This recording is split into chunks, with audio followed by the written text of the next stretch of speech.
Aprendendo com Emmanuel, uma série de reflexões sobre os ensinos de Jesus e de seus emissários.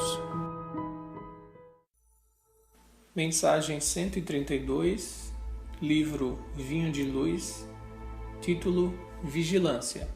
Citação do Evangelho de Mateus, capítulo 24, versículo 42, diz Jesus: Vigiai, pois, porque não sabeis a que hora virá o Senhor. O tema da vigilância perpassa muitas vezes as nossas compreensões espirituais como sendo de primordial importância. Quantos de nós já não ouviu a célebre frase de Jesus: orai e vigiai? E essa recomendação ele nos passou por compreender as nossas fraquezas, as nossas hesitações e as nossas invigilâncias interiores dos pensamentos, dos desejos e daquilo que acaba nos atraindo para vivências superficiais no mundo material. Então, Emmanuel parte de uma realidade que nós vivemos em um mundo de provas e expiações. Qual é o contexto atual da Terra?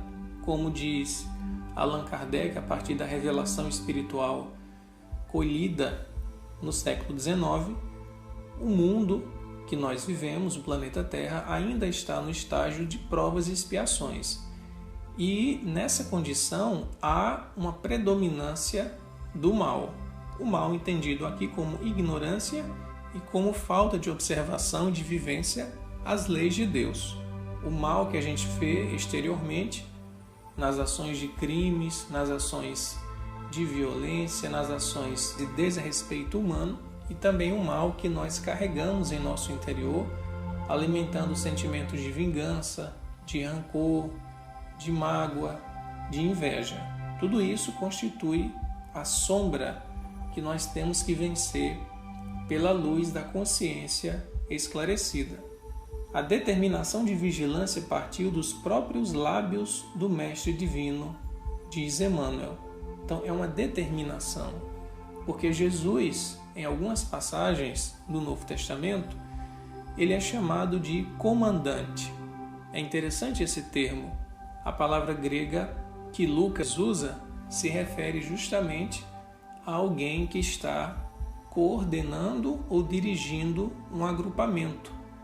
Lembramos daquela passagem que Jesus e seus discípulos entram num barco à noite e vão navegar no lago de Genezaré, e no meio da noite há uma tempestade e os discípulos ficam apavorados e Jesus dormia tranquilo e eles clamam: Mestre, Mestre, estamos perecendo. Mas quando nós vamos ver o texto, em especial de Lucas, a palavra que está lá escrita em grego significa comandante. Então Jesus tem essa função também de líder, de estrategista, que precisa nos dar orientações, diretrizes e mesmo determinações para que possamos alcançar a outra margem do lago, fazendo analogia com a passagem da tempestade acalmada, em segurança, sem perdermos a nossa jornada, sem perdermos a nossa viagem encarnatória. Então, sem vigilância, nós caímos facilmente nas malhas do ego e dos nossos erros, já cometidos tantas vezes no passado, que constituem o nosso patrimônio do subconsciente ou do inconsciente e que surgem na encarnação como impulsos ou tendências que precisam ser domadas. Emmanuel vai dizer, num tom de reflexão, para que a gente possa pensar o seguinte: como é possível preservar algum patrimônio precioso sem vigiá-lo atentamente? O homem de consciência retilínea, em todas as épocas, será obrigado a participar do esforço de conservação, dilatação e defesa do bem. Então percebamos que são 3 momentos que Emmanuel estabelece num princípio de muito bom senso, de que uma vez adquirido um bem, eu preciso conservá-lo, pelo trabalho eu preciso e devo dilatá-lo, e visando sempre uma defesa do bem, uma finalidade de utilização benéfica, amorosa e justa. Então, quais seriam os nossos patrimônios preciosos? Enquanto cristãos, nós sabemos que são os ensinos de Jesus, as pérolas que nós já conseguimos recolher e que alimentam o nosso coração, sobretudo nas situações de maiores dificuldades.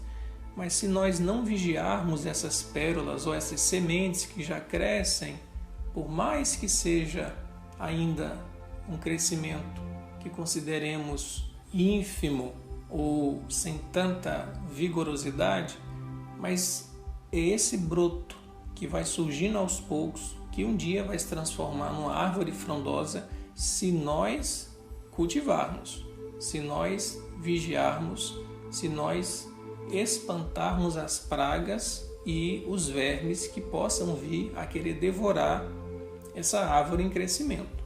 Emmanuel diz que todos nós marchamos para a fraternidade universal, para a realização concreta dos ensinamentos cristãos, porque, pela lei de evolução, é um destino nosso alcançar o reino de Deus dentro de nós e que, por consequência, vai se manifestar fora de nós. O que está em questão é o tempo para que isso aconteça e a nossa disposição pelo livre-arbítrio. Mas o determinismo cósmico, determinismo de Deus pela evolução, é que um dia todos nós alcançaremos o estado de espíritos puros.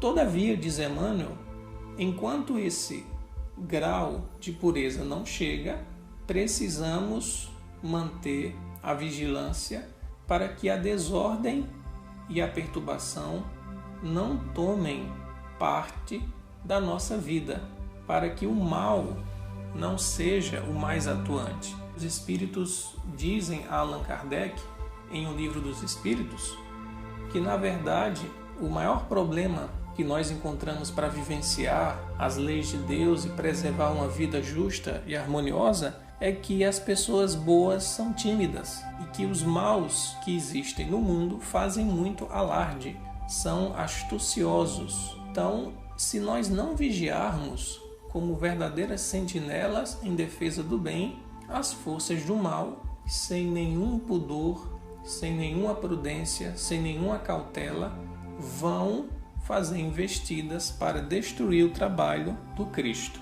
E aí, Emmanuel se encaminha para as suas conclusões, fazendo uma analogia de como nós agimos em relação à vida material. Ele diz o seguinte: o homem, para se defender de intempéries, de rigores climáticos, edificou o lar e vestiu-se convenientemente.